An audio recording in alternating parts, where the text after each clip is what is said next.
Hey everybody, welcome paddlers. It's Thursday, it's time for an interview on SUP Connect. I love this opportunity. It's been so much fun since April 1st on Thursday afternoons. I've been able to interview all kinds of interesting people. In November and December, we have been focusing in on brands, and it's been so interesting to hear the story of the brand leaders as well as kind of the personality of the brands and what they're up to and what they're seeing about the industry. So today we're going to if you've paddled, this is a favorite spot for so many of us, Hood River, Oregon, where we're going to be speaking with Greg Kish from SLINGSHOT SUP. And really looking forward to this conversation. Just quick reminders that we do have a Facebook group. So if any links posted or pictures or anything, we'll follow up there. That's also where you find out where the next, who will be the next interview. This is live, but it is also recorded. So if you know somebody who missed it, it will be on SUP Connect's YouTube channel soon after, and it goes to IGTV, I believe, almost immediately. So SLINGSHOT SUP, there you are right there. Super excited to Greg from Hood River, Oregon. Wind capital of the U.S., continental U.S., I think I can say. What do you think? Of course, spot.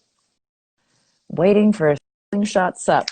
Okay, hopefully they have a good connection because we have lots of cut. Hey, how you doing, Greg? I'm doing well. How are you today, Kristen? Do you mind turning? Oh, Although okay. sideways. I see. I am doing great. Really appreciate you joining us today. Super fun to talk to brands and learn about. Ooh, we could be upside down. If you want. That's it. Oh, and we've got gear in the background and everything. Love it. Well placed. Well, thank you for jumping. Okay, Greg had to take an extra step because he's not a social media guy. So I really appreciate you taking the step of getting an Instagram account so that you could do this. I think SLINGSHOT SUP already has. I'm sure you do. Yeah. Your brand has one, yeah. Just you have avoided it. Smart man. Well, technology, you know. Yeah, So how are you doing today? I am doing great. And we're having kind of scary for Southern California in that it's fire weather when we have our Santa Anas, and there is a fire inland, but I hope they have it under control. Doesn't look too smoky. How about you? You've had fires good. Up there in Hood River too, huh? It was a interesting year in Oregon at the end. The fire season was really bad, but we're transitioning into winter. There's we've still seen people on the Columbia enjoying wind sports and paddleboarding even as of yesterday. So the cold weather doesn't keep everybody out, but Right. Those definitely less souls. people than in the summertime. Yeah. Exactly. Yeah. Hardy souls for sure. Well, Greg, let's back up and just talk about you. How did you get into? Was it outdoors first? Was it water? You know, what's your kind of history and how you ended up working with SLINGSHOT? I grew up in Western Pennsylvania and was fortunate enough to have a family that was into Hobie Cat sailing and water sports, and that led to windsurfing, which led to eventually moving to Hood River in, I guess, '94. And then I joined SLINGSHOT in, I guess, 2002, so it's been a long time. Oh, you have been with them a while. Impressive. Yeah. Yeah. Was right at the beginning of SLINGSHOT, or were they around through the 80s and 90s through like the windsurfing too? Well, the founders, Jeff and Tony Lagauche, have been involved with windsurfing for, since the beginning. But SLINGSHOT was founded in '99, and the first product was a trainer kite called the B2 trainer kite, and that product actually still exists today. And yeah, we've, grown the company since then, added the sport of wakeboarding in, I guess, 2007 or so, and wake surfing, and then paddleboarding. And, paddleboarding, probably weren't the first brand to jump in, but we were, kind of watched the sport kind of grow and mature and started offering some paddle products. And then, recently the whole, the foil boarding craze has had a huge impact on our business, right? And it's been interesting to watch foil boarding because it's really united the water sports, in my opinion. Like, wake surfers, wakeboarders, paddleboarders, kiteboarders, windsurfers, they all Yeah. share the common love of the water, right? Hmm. But they've all had their own little nuances in their sports, where they do it, how they do it, they use. But this hydrofoil kind of crosses all those Right. disciplines, and Flying. yeah, Yeah, it's being able been to fly interesting. over the So water. Well, I understand. Didn't kiting do that kind of? But so it's not like it's brand new foiling, right? It just, like you said, united all the paddle sports, figured out how they could use it in their different ways. But weren't foils around at some point earlier? I don't know the whole history, but my dentist said that he's been foil boarding since before I was born. wow. Okay. So he has a pair of water ski foils from the 1960s. All right. Um, Well, that's the earliest I've heard of it being around. But yeah, the technology yeah, there just so never took off, and it is taking off now. I know in our and it's such a year of board sports over the water instead of just being in it or on it. It's such a unique perspective, and you go faster. I understand. I don't do it myself, but lots of friends that are super into it. And then there's another innovation, which I know you guys are heavily involved with, that wind with stand up, which we love Hood River, Oregon. It really is one of the major destinations in the U.S. because of downwinding and that special, unique situation you have of the water going, how that creates, surfable waves. But the wing is yeah, another the innovation, right? wings. Yeah, the wing surfing has really come on in the past, I guess, 2 years, and it's been really cool to watch these athletes put their windsurfing and kiteboarding skills and knowledge of the wind married up with this new product, and then use their board skills and foil skills. And you have the kids like the Spencer brothers and many other athletes out there, Mm-hmm. showing us what's possible with this new wing. But one of the things that was kind of missing, in our opinion, was how do you get into it, right? Like, if you don't know how to windsurf or kite already, what's the learning curve look like to get into windsurfing? Um, so that's been, one of the things that we've been focused on, is like, there's so many paddleboarders out there that are interested, or that have paddleboards already. How do they take that step and get into windsurfing, right? Right. Well, I know you actually have a brilliant innovation that I haven't heard of anybody doing that does just that, that helps people take their stand-up paddle equipment and use it with a wing, right? Is that out already? It, it is Oh, out, do and you I have one I right don't there? have a product here, but I do have a photo, so I'll show you.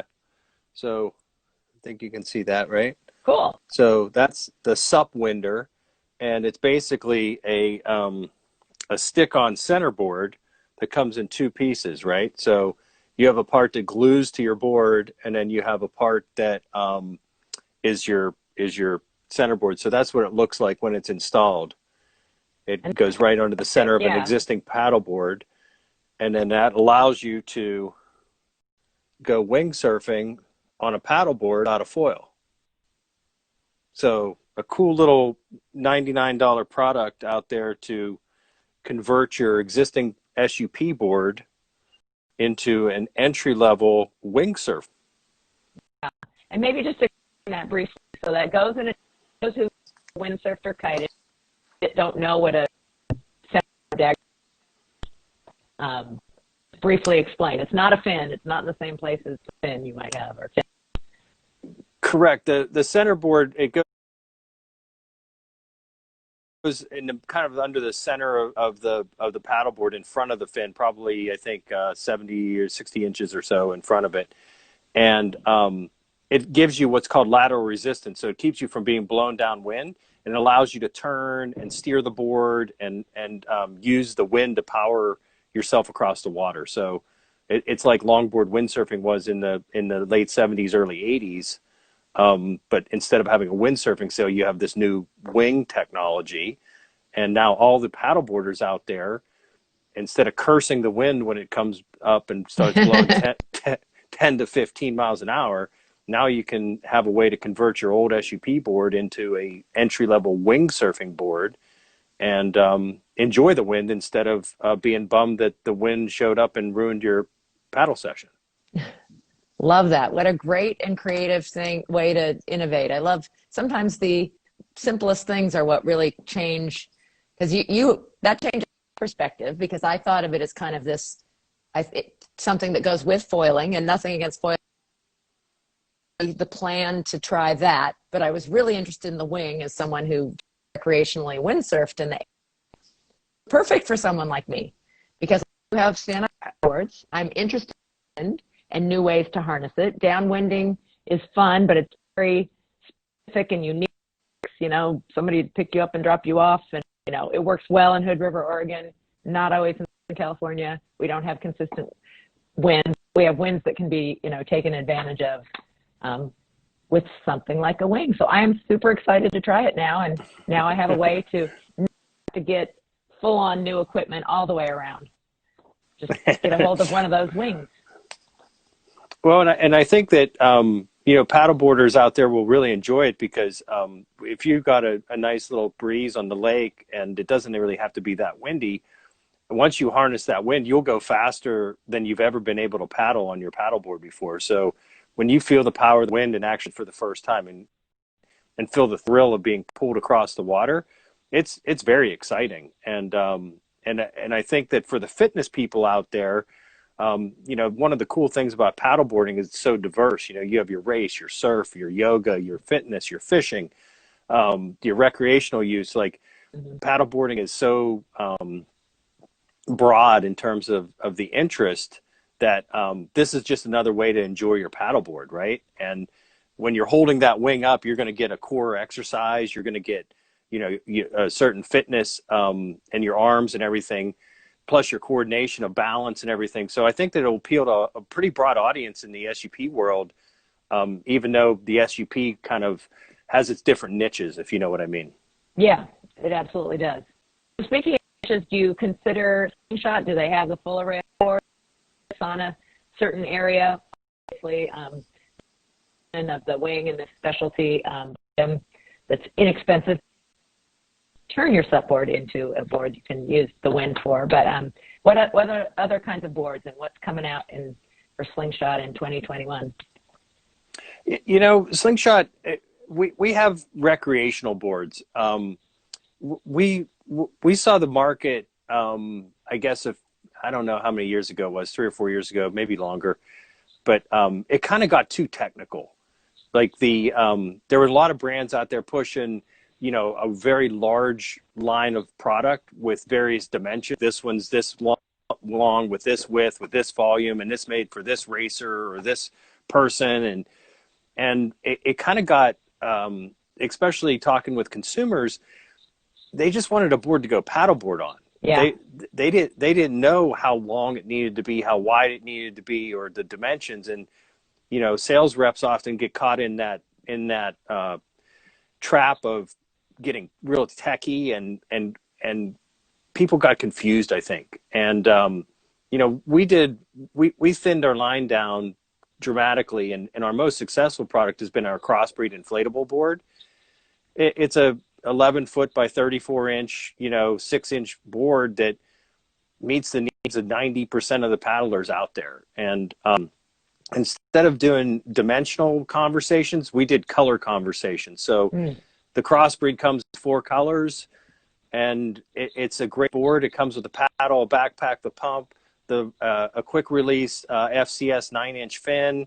It has toe points on the back and the front, like to moor it to a buoy or to a boat, and it has your safety leash. And that product has been extremely successful, because once we talk to people that they want to get into paddleboarding and they have determined an inflatable one is what they like, we just say, do you want the blue, green, or aqua one? You know, and they're like, yeah, I like the blue. And then, then they're super happy, because they bought the right board, you know. That is such an important point. And I was the same number. 90% of paddlers aren't about, you know, we get excited about these niche things. Glad you're still innovating and doing them. And there are early adopters of what's new. So, but that's a smaller group. And as we got into that bigger group, I totally agree that around 2017, there was too much specialization, and we were kind of forgetting that the huge majority of people just want to be outside and enjoy, whether it's with family and the dog, or if it's for exercise, or if it's to get across, or to have, their peace and quiet. Many different reasons, but they are recreational and just need the board you just described. And that's neat. I love all the little things that you talked about, quick release and having hookups and stuff. I do get on a board and think, they don't peddlers, like what we might use this for and how we might use it. But that sounds like it's super versatile. And that is probably one of the most important things about stand-up. So good for you guys at Slingshot for figuring that one out, because it's still recreational. And I do think things like the color, statistically, here we have more women in it than there ever have been. And statistically in shopping, that's something that appeals, is color and look. And, so that's fun that you have 4 different colors. I love that idea. I'll have to go look at which one would be my favorite. Aqua, I bet. Yeah, and this year I think that it's been well, everything's been a crazy year. I mean, with COVID and everything, but the paddleboarding industry I think is saw substantial growth, renewed interest in the whole sport, because it's social distancing, it's outside, it's something you can do locally. All of these things have really helped paddleboarding, grow in the past 12 months. And I don't see that trend. I don't see it changing. I mean, I think that, people are enjoying their time outside in the water, and it's cool, because for the industry, paddleboarding is, in my opinion, it's one of the most inclusive water sports. So like men, women, children, like it doesn't matter who you are, how old you are, how young you are. Like for the most part, you can enjoy paddleboarding. And that's what I think that is the big appeal. It's so broad, is that it's not really that hard to learn. I mean, people take lessons, and you can definitely benefit from a lesson in terms of like proper technique and strokes and getting better on that end of it. But for the recreational person, they can achieve. Lost you. I bet somebody's calling you. With very, little. Oh no. Am I back? You're back. Somebody was calling. Texting you. I always forget to tell. They were calling. So, easy to learn. And then, paddleboarding really is a healthy lifestyle choice. Like once you're outside and you get involved with that, like, I think it's putting you on a path of, maybe, more exercise, different exercising, and it's a healthy lifestyle choice as well, right? Absolutely agree. Yeah, I do think of it as the bicycle of the water. And I know you come from wind sports and stuff, but it's so, you use that here, that it really, and it can for everyone. So inclusive and versatile. Everyone should have, like they have they should have our crossbreed in steel. Absolutely. Or the other 2 colors, whatever those are. So that's it. So next question was kind of getting into the, you think, but you've mentioned we have settling period, but we have another wave. I don't know if it's the second, or not COVID, but actually growth of stand-up paddling is having this resurgence. And it's really in some of the things like racing I'm involved with, we've been sad that we haven't been able on the water, because it does fit the social distance and all those different things. So I do, sounds like you're pretty optimistic and positive of growth in 2021. What are you thinking about the industry? Oh, I think that, yeah, I mean, I think that we're poised for growth. I mean, for sure. Just on the factory side, you can see that people are ramping up, and paddleboards had a shortage last year. Like come August, it was hard to paddleboard. So I think that. Go ahead. What happened in March and April? Just that everything was shut down, and people were thinking, businesses were going to be lost, and then around where we ran out of equipment in a lot of the activities, including paddleboarding. Yeah.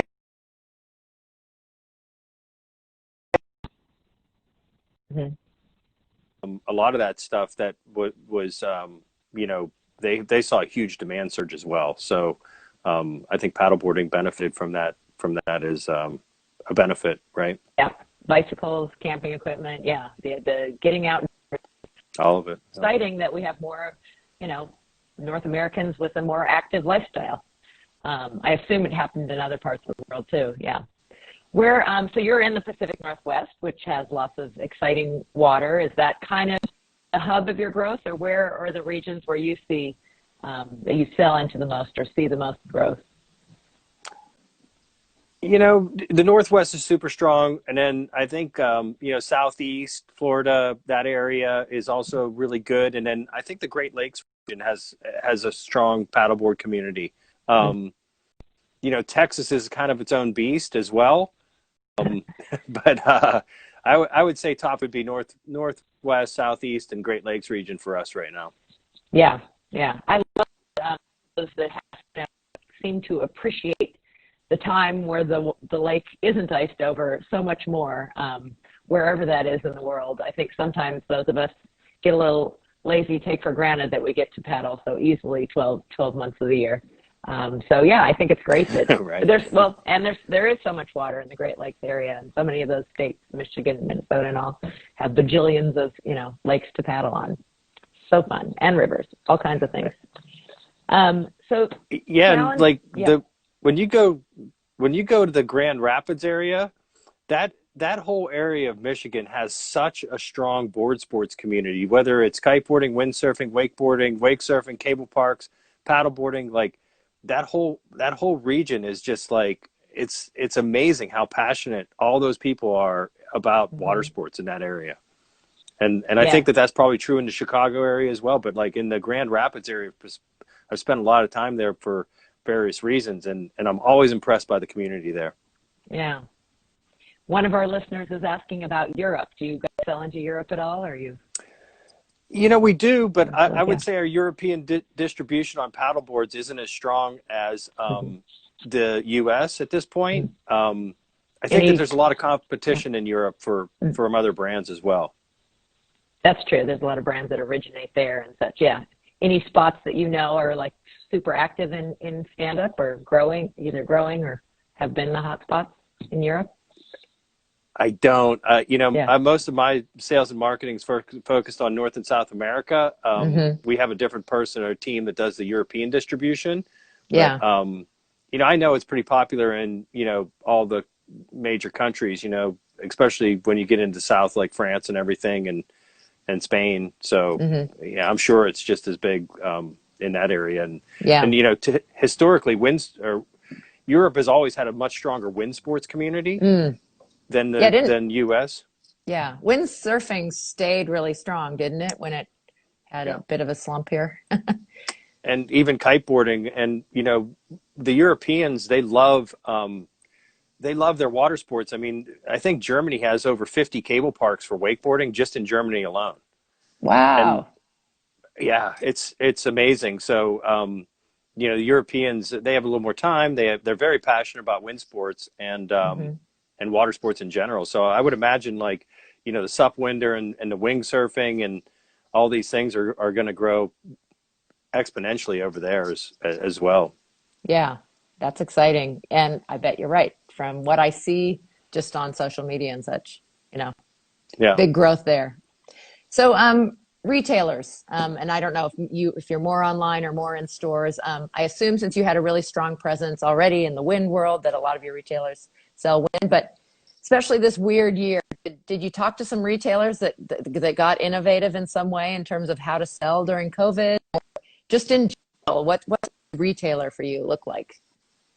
The retail scene is alive and strong, and Slingshot is 100% core specialty retailers. Like, we have very few big box, distribution, and the specialty retailers, like they're the most important part of the community, right? Like, they do the education, they have the staff that participates and uses the products, they do the local clinics, the demos, they arrange the barbecues, they protect our local access when locations could be shut down or or whatever, they're the ones that are saying, wait, like we need to talk about this because people use this for this paddling or whatever. Mm-hmm. Um, and the really good retailers right now that we see are doing all the fundamentals. They're still doing as much in-store as they can, as much clinics as they can safely.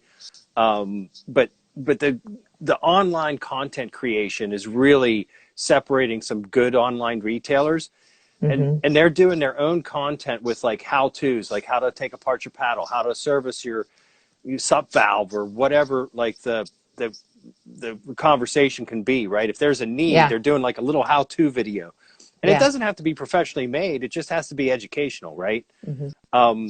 Then they do their product reviews, like, hey, here's what the manufacturer says, here's what we found. And that third party kind of like perspective, I think really helps customers make a decision of what they want to buy, because they're like, yeah, I read the website of what the brand says, and yeah, I saw the photos, but hey, this guy's actually used it and he took the time to spend 5 minutes going through what he thinks about the product, right? So true. We um, appreciate that. Yeah. yeah, I so I think that, how to's, product reviews, and like firsthand experience, if communicating that online in their own words, in their own perspective, I think that that's super valuable for people. Great. Yeah. Well, boy, I love that Slingshot does support specialty retail, because we're right with you in agreeing that they are the heart of this business and the community. They build the community, they nurture the community, they keep people loving, the sports that they're active in. So, yay, retail. But it's a the pro challenging time to be in specialty retail too. it is, but the Amazons of the world, Walmarts of the world, and these big box stores, they don't provide any value back to the community. Hmm. Like they take the sale, they're happy that they got the transaction. They'll provide service to the customer if there's a warranty or something like that, which is great.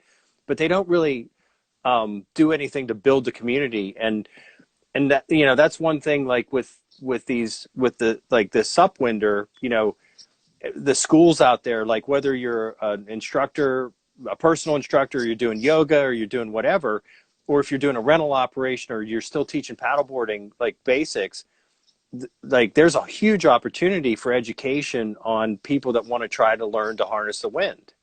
So all of these SUP instructors and schools and everything, like they should be looking at this wing surfing thing as like, yeah, maybe the foil's not for me, but I'm certainly going to have an opportunity to teach people how to do this on a SUP board, and there's probably going to be demand for people that want a nice little 3-hour course of how to use the wind, right? Yeah, absolutely. I, I, So, I Go ahead. so along those lines, where I live, like, do you have on your website a place to find your retailers, or what's the best? I guess Google can always help us, but We have a dealer locator, yeah, but I yeah. don't think that, like, the sport of windsurfing is inverted. Like most sports go through, like you have a beginner, right? And then there's beginner gear, and everybody learns, and then you graduate and the gear gets better, and then you progress, and then the sport kind of like morphs into high performance, right? Hmm. Windsurfing was like all of a sudden it was high performance one day. They took all these skills from all these athletes and then married it up, but there's been really no um, I don't know anything about the wind. I don't Yeah. know how to foil, but I want to learn to wing. So it's kind of like the playbook on how to teach wingsurfing is still being written. Even though, like, you can watch the Spencer brothers doing front loops and back loops in the waves on a wingsurfer already with a foil, there's no entry level progression paths. Like, so if And you're yet a it SUP could school be, or like so, you said, yeah. Because I would, yeah, if you holding the wing on the sand and learning, especially if you have some feel for the, and then, making sure you have that dagger board from you if you don't have your own. And yeah. Yeah, we have a good instructional video on our website with the SUP Okay. winder, but I don't know how many people, like, think Real Water Sports is probably teaching lessons already in North Carolina.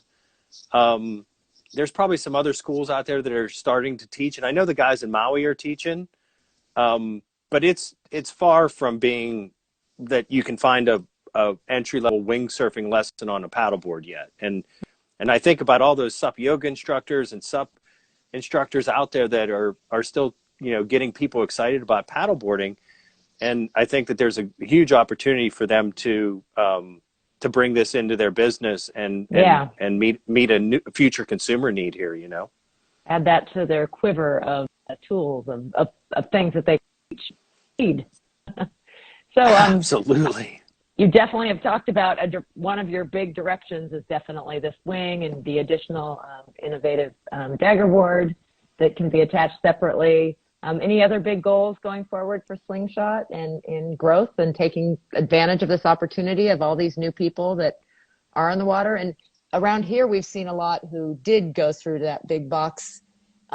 So, have the paddles backwards, haven't had the lesson because maybe the lessons haven't been Sure. offered. So there's such opportunity, I think, for education and for connecting them with retailers so they can find community, so they can find the other missing pieces they didn't get at Costco because they didn't get their PFD and their leash and their board racks. And there's just so many, accessory things. There's so many additional directions. We just hope they're all having really positive opportunities, which I'm seeing a lot of, experiences so that they love the water sports. But they seem to be new to water too, which I think is very exciting because that's an opportunity again to branch out. Yeah, absolutely. We have new people coming into the water sports world, which is awesome because once you kind of get addicted to it and enjoy it, I think that it can lead you anywhere. It can lead you into owning a boat. It can lead you into more family time at the lake. Like, paddleboarding it complements all water sports, right?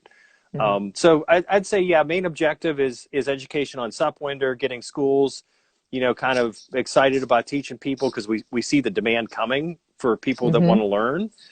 to learn. And in terms of wind sports, like it is going to be the easiest wind sports that you've ever learned to do. Like it's very intuitive.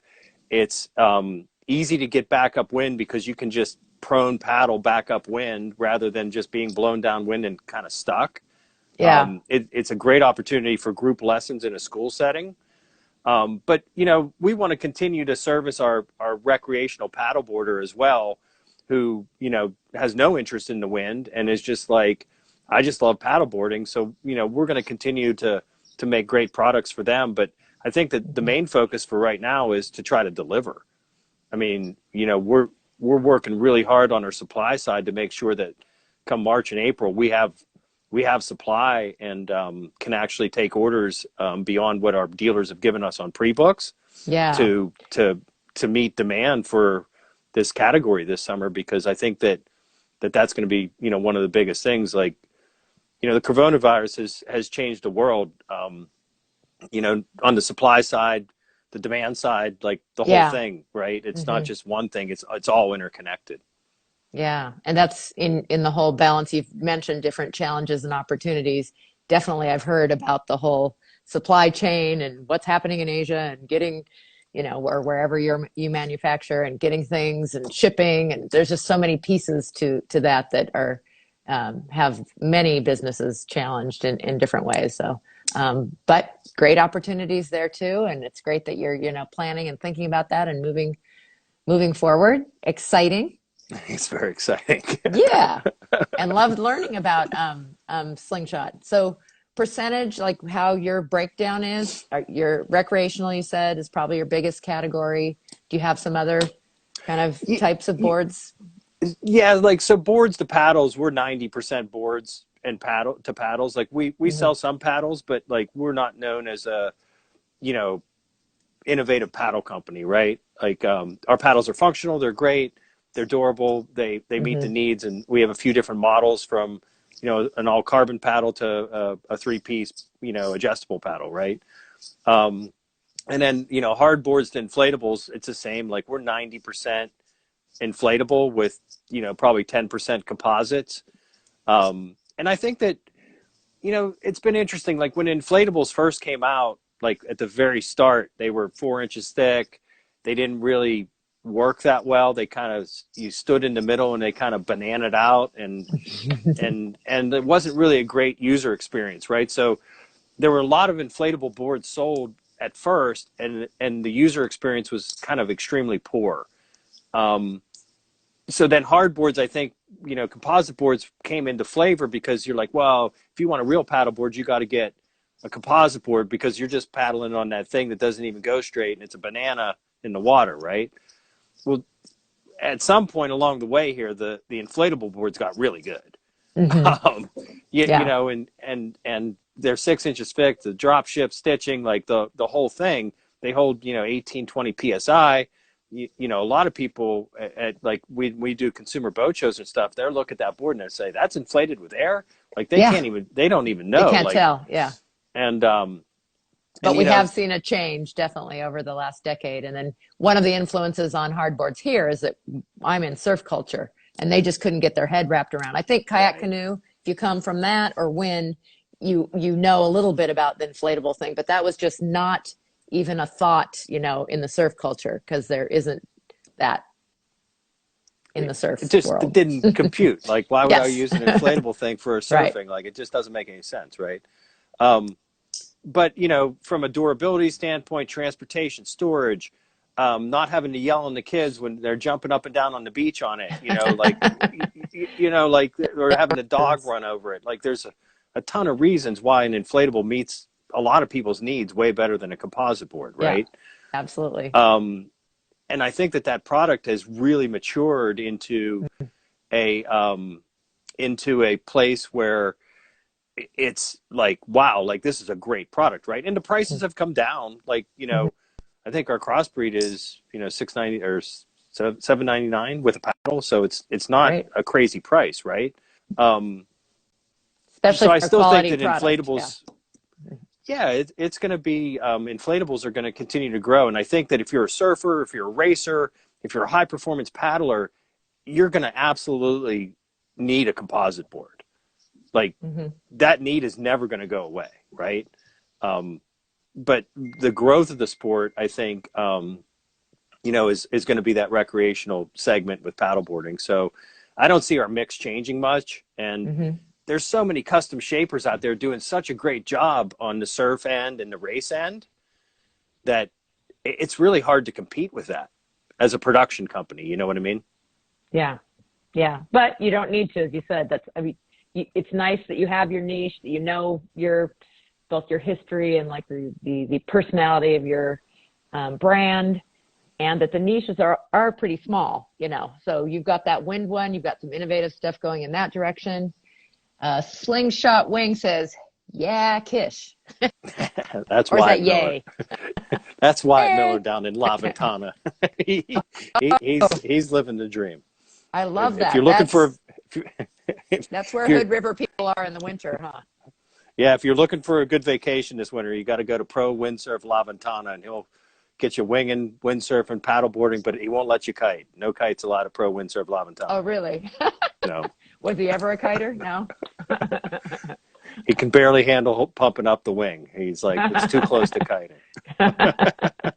Well, I'm glad he's at least jumping in on the wing now. Smart. So one Thanks more for point joining. about inflatables. Yeah. Those inflatable paddle boards are the technology is so good that Mhm. there's going to be a line of wing surfboards that are inflatable. Yeah. Yeah, like a small little compact wing Yeah. surfboard that has a plate like for a foil. Like, Uh-huh. that's how rigid those boards are nowadays, that they're going to be able to handle foil boarding in the future. I love that. And that just, to me, that's just so much more approachable. I have used actually inflatables for a lot of different things, including racing. Because if you I went to the Coconut Cup on a Caribbean island, and I was going to be flying, and foot carbon fiber board is challenging on so many levels. So, it was a race for fun. It was a couple days of racing. I saved a ton of money. It was so much easier. I mean, there's again so many reasons why inflatables fit in different niches, and Yeah, that's really amazing that the technology. Again, I did a 15 down under on around part of the island, and it worked. Absolutely, if you're at a certain level, you'll want um, that carbon board. But I'm with you on the future of inflatables being strong. yeah, absolutely. Yep. Cool. Well, it's Yeah, about Slingshot or you. It's been with you and learn more. Yeah, I'm really gonna have to look into where that you've I love brilliant innovation. They're simple. It's a board that Perfect. Great way to learn to wing. And I know some people with wings around here. I'm going to borrow one and start playing with it. You've inspired me.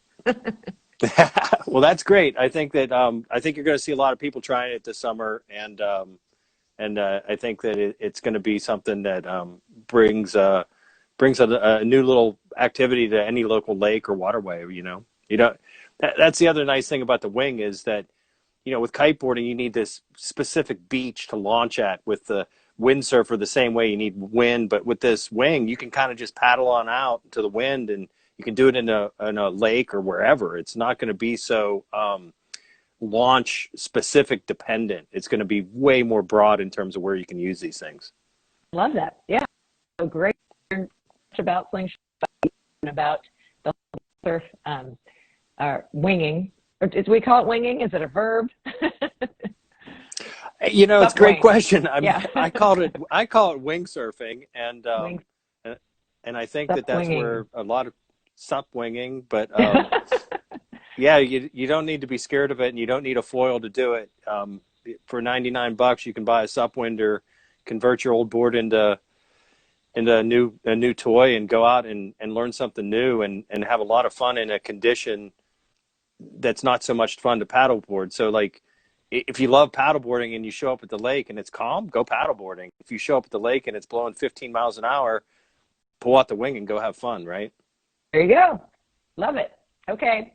So just a reminder, thanks everyone for listening. There is a Facebook group, so we can put up some pictures. The one you showed, I'd love to show that, product and your 4 colors of crossbreed, and any links to Slingshot SUP, Slingshot Wing. Yeah.